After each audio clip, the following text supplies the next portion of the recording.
రాష్ట్రాల్లో గంజాయి హల్చల్ సృష్టిస్తుంది. స్కూల్ గేట్లు దాటుతూ దేశ భవిష్యత్తును ప్రమాదంలో నెట్టేస్తుంది. మాదక ద్రవ్యాలను అరికట్టేందుకు ప్రభుత్వం ఎన్ని చర్యలు చేపడుతున్నా అటు దొడ్డిదారిన ఇటు రాజమార్గంలో గంజాయి చిన్నారుల చేతిలో చిత్తుగా నలిగిపోతుంది. గంజాయి అక్రమ రవాణా అడ్డుకట్టు పోలీసులు వందలాది వాహనాలు సీజ్ చేస్తున్నారు. ఇందులో ఎప్పటికప్పుడు కొత్త వారి ప్రవేశంతో కొత్త వాహనాల రాకతో తమను అడ్డుకునే వారే లేరని విధంగా గంజాయి వ్యాపారస్తులు చెలరేగిపోతున్నారు.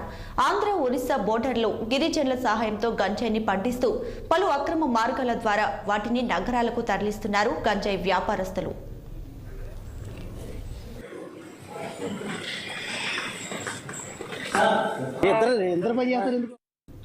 ఇక గంజాయిలో మరో కొత్త రూపం వెలుగులోకి వచ్చింది. అదే గంజాయిని లిక్విడ్. ఈ విధానాన్ని కూడా పోలీసులు అడ్డుకున్నా గంజాయిని అరికట్టడం మాత్రం ప్రభుత్వానికి సాధ్యం కావడం లేదని చెప్పుకోవాలి. గంజాయిలో మేలైన రకం శీలవతికి అధిక డిమాండ్ ఉండటంతో దానిని పండిస్తూ డ్రిప్ ఇరిగేషన్ విధానం ద్వారా వాటికి నీరు అందించడం, సాగు విధానంలో ఆధునిక సాంకేతికతను వినియోగిస్తున్నారు. కంటి ముందు ఎన్నో అక్రమాలు జరుగుతున్నా నిత్యం లక్షలాది రూపాయల గంజాయి అక్రమంగా నగరాలకు ప్రవేశిస్తున్నాయి. దీనిని అరికట్టేందుకు చట్టాలు సరిపోవడం లేదని చెప్పాలి.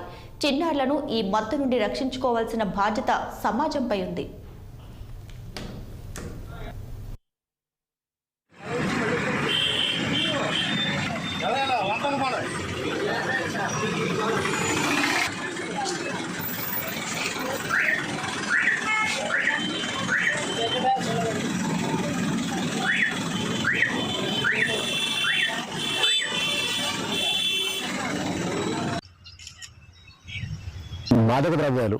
మాదక ద్రవ్యాల వల్ల యువత పూర్తిగా నిర్వీర్యం అయిపోతుంది.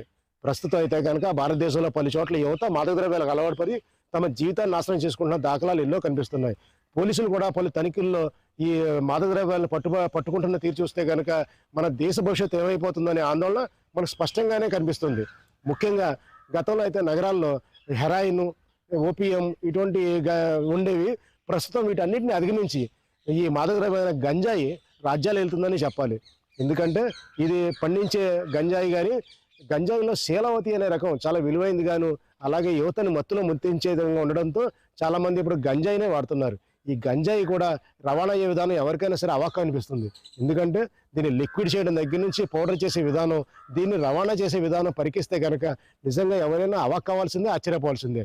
గంజాయి సేవించే విధానానికి ఇంతకుముందు ప్రధానంగా యువత ఎక్కువగా ఆకర్షితులు అవుతుంటే ప్రస్తుతం ఇప్పుడు స్కూల్ పిల్లలు కూడా ఈ గంజాయి తీసుకోవడంలో ఎక్కువగా ఆసక్తి చూపుతున్నారు.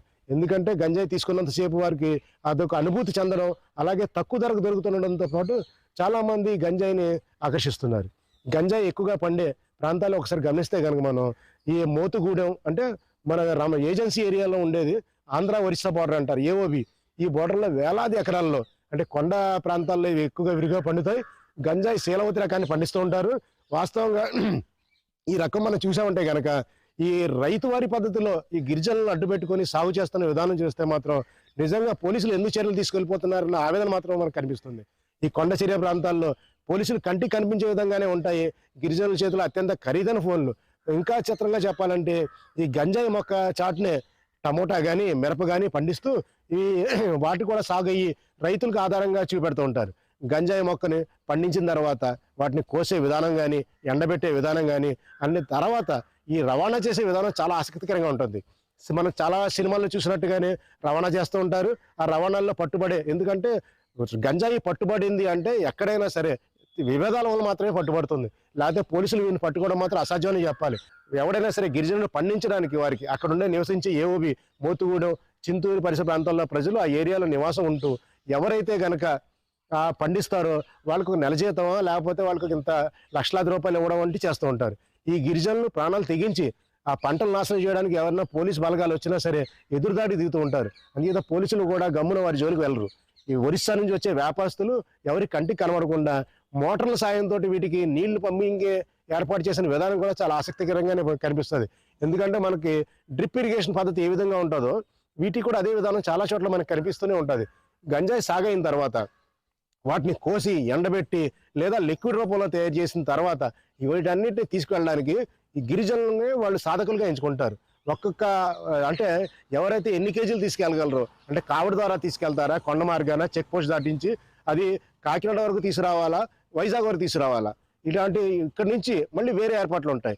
అందుచేత గంజాయి రవాణాని అడ్డుకోవడం పోలీసుల తరం కావడం లేదనడానికి ఇదే చక్కటి ఉదాహరణ. ఎందుకంటే ఎక్కడి నుంచి ఎక్కడి దాకా ఈ రవాణా సాగుతుందనే విషయాలు తెలిసినా సరే చాలా మందికి వాటిని పట్టుకునే సాహసం చేయరు. ఎందుకంటే వీటి వెనకాల ఉండే గ్రూపులు కానీ ఆయుధాలు కానీ చాలా దారుణంగా ఉంటాయి. అలాగే ప్రస్తుతం గంజాయి ఊళ్ళోకి వచ్చేసిన తర్వాత చిన్న చిన్న ప్యాకెట్లుగా విరివిగా పిల్లలకు కూడా చిన్న తక్కువ మొత్తంలో, అంటే అమౌంట్ కూడా తక్కువే ఉంటుంది, గంజాయి కూడా తక్కువగానే ఉంటుంది.